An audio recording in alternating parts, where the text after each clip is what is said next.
Right, this is the fifth or the last little video I'm doing about how I Photoshop my photos.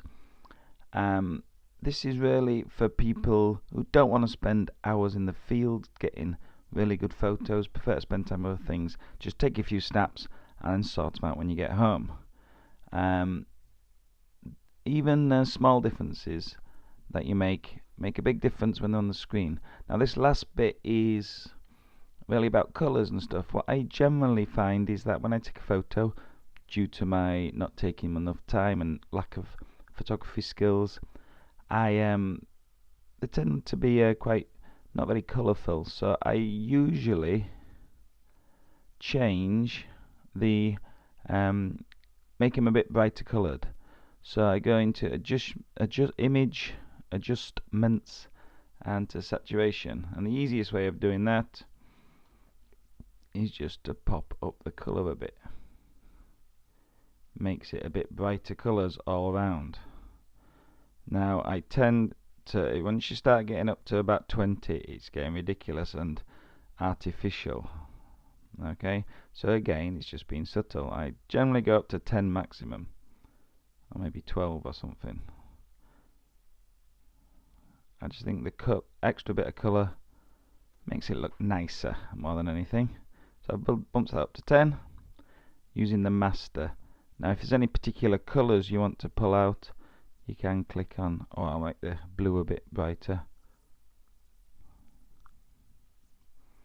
But I don't generally do that unless there's a particular reason. Maybe you want a particular feature of the bird to stand out a bit more because it's in shade or something.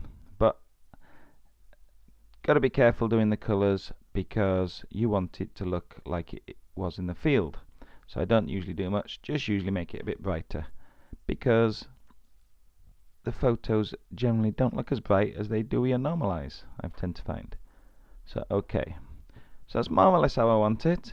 At the end, sometimes I also go into image adjustments, photo filter, and using the warming filter I may make it look a bit warmer, because that's it with nothing on it. And if mainly for photos which look very cold. This is not one actually, it looks quite a warm photo anyway because it was a nice sunny day, but you can bring up the warmth for the photo, make it look a bit more friendly almost. So I might do a little bit with that, just 10%, make it look a bit nicer. Often then I do actually go back to brightness and contrast and just say, oh, maybe it's I often find when I've done all this it's a bit too contrasty, so I bring it down a little bit. A bit too contrasty, I bring it down a little bit because I've been maybe a bit too exaggerative with the contrast. But I don't have to do that, it all depends on the photo. So that's more or less good enough for me.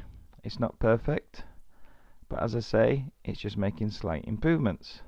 There are other things I do as well which are a bit more detailed, like removing ugly objects or making the bird stand out more, but I don't do that very often, just in certain situations.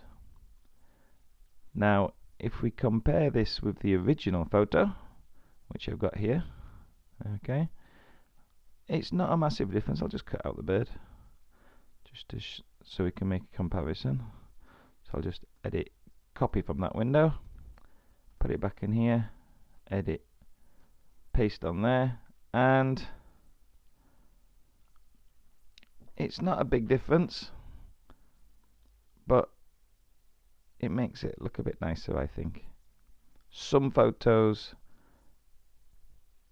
make it look a lot better, some just slightly better, but I think it's worth the effort, and hopefully that's helpful to some of you who just want a speedy way to do a bit of Photoshop. I can do all that in just a few minutes really nowadays, and I can edit loads of photos in hardly any time. I'm not an expert, I'm just somebody who just wants to improve their photos a little bit. So I hope that's useful to anybody who's watching. Good night.